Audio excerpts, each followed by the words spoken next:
وزیراعظم پاکستان شہباز شریف سے ترک وزیر خارجہ حاقان فیدان کی اسلام آباد میں ملاقات۔ وزیراعظم شہباز شریف نے آئندہ 3 برس میں دونوں ممالک کے مابین تجارت کے حجم کو سالانہ $5 ارب کی سطح پر لانے کے لیے کوششیں تیز کرنے کے عزم کا اظہار کیا۔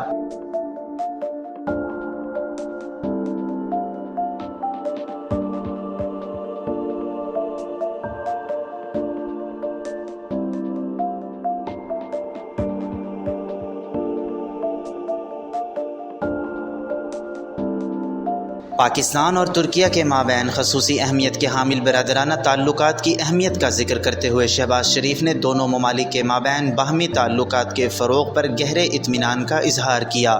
ملاقات میں عالمی و علاقائی حالات بالخصوص غزہ میں بگڑتی ہوئی صورتحال پر بھی گفتگو ہوئی۔ وزیر اعظم نے ترک صدر رجب طیب اردوان کی مشرقی وسطی میں پائیدار امن کے قیام کے لیے غزہ میں مکمل جنگ بندی کی حمایت کی تعریف کرتے ہوئے مشرقی وسطی میں مستقل امن کے لیے 2 ریاستی حل کی کلیدی اہمیت پر زور دیا۔ وزیر اعظم نے ترک صدر رجب طیب اردوان کو پاکستان کا جلد دورہ کرنے اور high level strategic cooperation council کے 7ویں اعلیٰ سطحی اجلاس کی مشترکہ صدارت کی دعوت کا پیغام بھی دیا۔ ملاقات میں دونوں رہنماؤں نے دونوں ممالک کی قومی دلچسپی کے امور پر ایک دوسرے کی بھرپور حمایت کے عزم کا اظہار کیا۔ ترک وزیر خارجہ حاقان فیدان اتوار کو پاکستان کے 2 روزہ دورے پر اسلام آباد پہنچے تھے۔ وزیر خارجہ پاکستان اسحاق ڈار نے دفتر خارجہ پہنچنے پر ان کا استقبال کیا تھا۔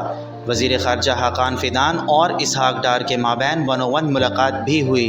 حاقان فیدان نے پاکستان کے army chief general Syed Asim Munir سے ملاقات کی۔ ملاقات میں دونوں ممالک کے تاریخی، ثقافتی اور مذہبی ہم آہنگی کو تسلیم کیا گیا۔